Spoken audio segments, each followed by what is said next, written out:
राष्ट्र हित में शिक्षा, छात्र हित में शिक्षा।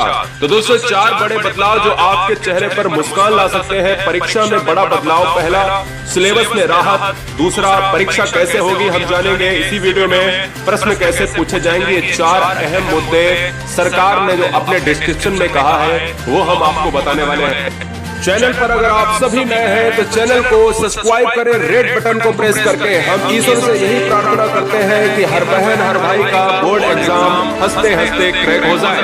तो चलिए पहले बड़े बदलाव की तरफ चलते हैं कि सरकार ने पहला बड़ा बदलाव क्या किया है। दोस्तों, यहाँ पर आप सभी जानते हो कि 30% प्लस 20% बराबर 50%। ये बहुत बड़ी खुशखबरी है। आप कहोगे सर क्या, ये सर समझ में नहीं आ रहा।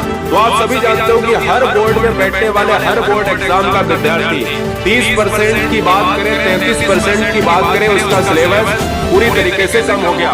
यहाँ पर सरकार ने अपने स्टेटमेंट में कल ये कहा है कि हम 20% और सिलेबस को रिड्यूस करने वाले हैं, जिससे परीक्षार्थियों को कोई दिक्कत नहीं होगी। और करना भी चाहिए, क्योंकि कोरोना में जब स्कूल नहीं खुले हैं और बच्चों ने पढ़ाई नहीं कर पाई है, अकॉर्डिंग जो पिछले वाले जो बच्चे हैं जो निकल चुके हैं, उनसे कहीं ना कहीं आप पीछे हो, ये आप खुद ही मानते हो। क्योंकि पढ़ाई नहीं होगी तो बोर्ड एग्जाम में प्रश्न कहाँ से करेंगे।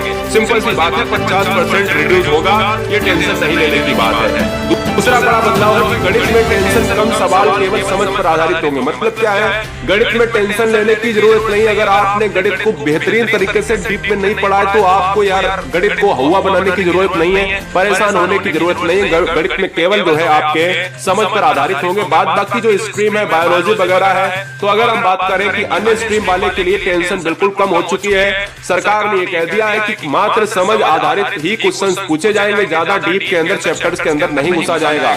याद रखें कि आपका सिलेबस जो है कम हुआ है, रिड्यूस हुआ है। चैप्टर को, फालतू के चैप्टर को हटाया गया है। और साथ ही साथ मैं बता देता हूँ कि चैप्टर से आपका रिड्यूस हुआ, न कि चैप्टर को पूरी तरीके से हटाया गया। क्लियर। अब मैं बात करता हूँ तीसरे बड़े बदलाव की। परीक्षा में 20% ऑब्जेक्टिव प्रश्नों को यहाँ पर पूरी तरीके से लाने की कोशिश है, और ये सीबीएसई को कर भी दिया। अगर बात करें बाकी जो बोर्ड है उन सभी की बात करें, यूपी हुआ, मध्य प्रदेश हुआ, महाराष्ट्र हुआ, राजस्थान हुआ, झारखंड हुआ, बिहार हुआ, ये सभी राज्यों में ऑब्जेक्टिव प्रश्न इस बार मिलेंगे। हम सीबीएसई की बात करें, उसी तर्ज पर बोर्ड एग्जाम हमेशा की तरह राज्य भी कराने वाले हैं। जैसे पिछली बार अगर बात करें, सीबीएसई में 10% आपके ऑब्जेक्टिव आते थे।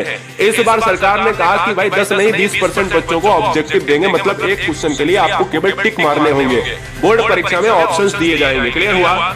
बात करते हैं चौथे बड़े बदलाव की। तो चौथा बड़ा बदलाव है कि प्रतिशत इस बार कोई मायने नहीं रखे गए। मतलब क्या है कि सरकार का ये कहना है कि बच्चे परसेंट के हिसाब से कोशिश ना करें कि हम ज्यादा डिप्रेशन में चले जाते हैं कि बच्चों के परसेंटेज कम आते हैं। तो ये आपका केवल एलिजिबिलिटी टेस्ट रहेगा, कॉमन टेस्ट रहेगा, जिसमें ये सरकार ने कहा है कि भाई कोरोना के चलते स्कूलों को नहीं खोल पाया गया है, और अगली परीक्षा में अगर अगले विद्यालय में अगर आप जाओगे तो वहां पर परसेंटेज भी नहीं चेक किया जाएगा। कि भाई विद्यालय ऐसे होते हैं जहां पर प्रतिशत के आधार पर एडमिशन होता है। जैसे 9 और कक्षा 10 में पढ़ा हुआ विद्यार्थी 11वें में एडमिशन दूसरी जगह लेता है, या 12 के बाद आपका बीए बीएससी में जाता है, तो वहां पर परसेंटेज के हिसाब से कुछ विद्यालय आपका एडमिशन लेते हैं। तो वहां पर भी कोई दिक्कत नहीं होगी। इस बार कड़ा निर्देश है कि परसेंटेज का टेस्ट नहीं है, एलिजिबिलिटी का टेस्ट रहेगा। आप कहां से हैं, किस राज्य से, हमें जरूर बताएं कहां से हैं। ये बहुत इंपॉर्टेंट है। और चैनल को सब्सक्राइब कर लें, जिससे आपका बोर्ड एग्जाम हंसते खेलते निकल जाए। वंदे मातरम। कैसी रही ये न्यूज और क्या दिक्कत है, नीचे कमेंट करें।